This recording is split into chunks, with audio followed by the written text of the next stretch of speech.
Karibu kwenye channel yetu hii ya Daily Life TZ.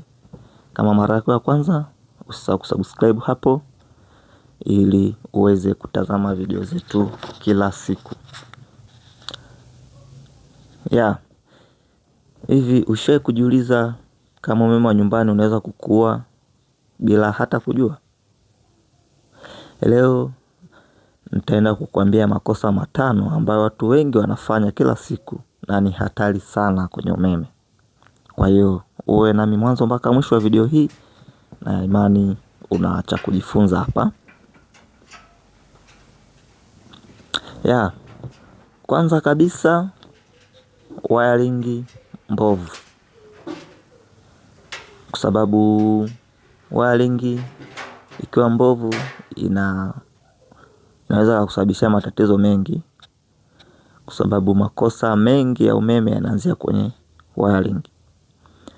Kwa wiring ikiwa imechoka, waya zimechunika hovyo, inaweza kusababisha short kali au moto.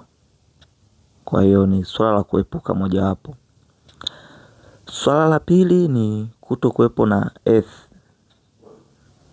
Ukikosa earth, umeme unapovuja unaweza kupita kwenye vitu mbalimbali ikiwemo hata mwilini mwako badala ya kwenda ardhini.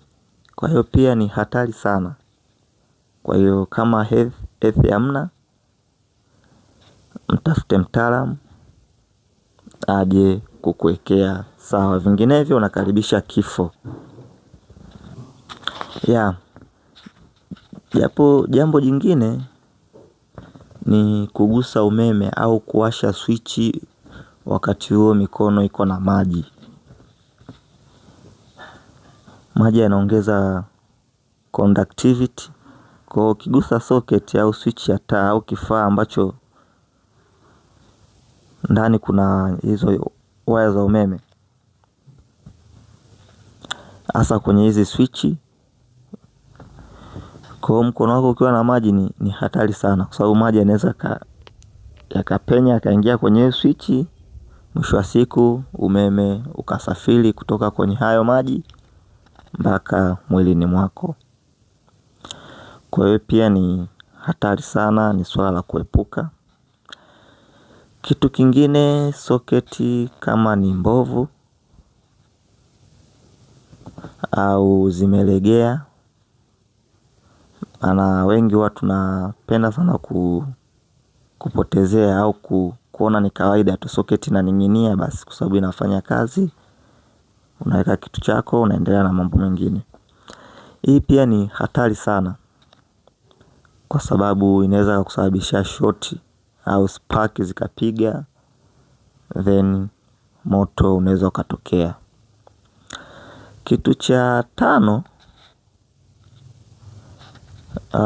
na ambacho ni wengi sana tunakifanya, kuwa na extension ambazo hazikizi matumizi yako. Unakuwa na extension hizi za kawaida, lakini umezibebesha mzigo mkubwa. Umeweka pasi, umeweka jagi, umeweka TV, umeweka nini. Mwisho wa siku hizi za kawaida zinazidiwa, unakuta tu waya unapata moto, na kama hautokuwa makini inaweza kusababisha mlipuko